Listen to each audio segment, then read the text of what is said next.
it does feel quite doom and gloom at the moment, and I would like to try and focus on some positives, if indeed there are some.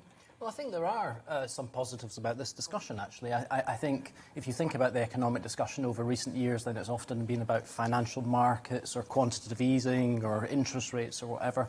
So this initial part of a discussion about wages and productivity, I think, represents something of a welcome shift away from that previous discussion.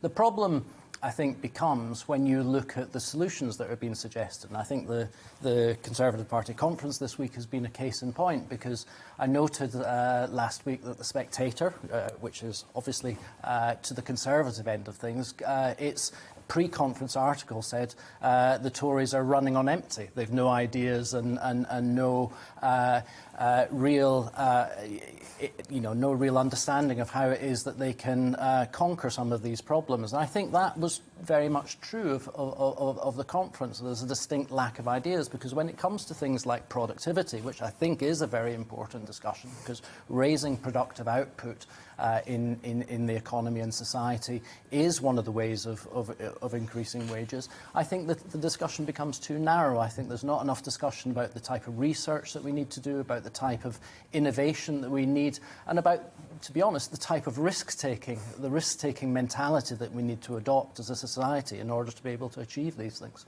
Nabila.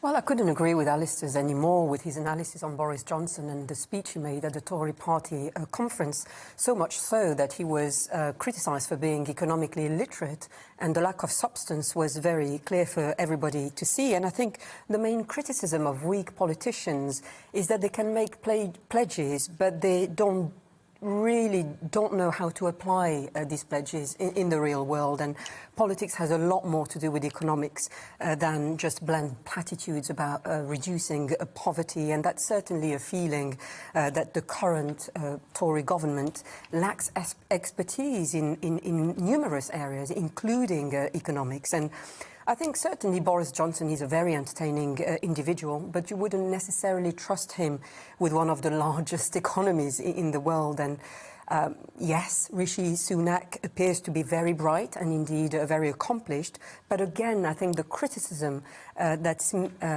about him is that he's missing the major problems that are emerging in the economy, not least of all inflation. And I think we might, we need to go back to the emergence of society after the coronavirus pandemic. We hope that we get out of there at some point, but the danger is to use the horror of the pandemic over the last year or more as an excuse for the growing problems at large.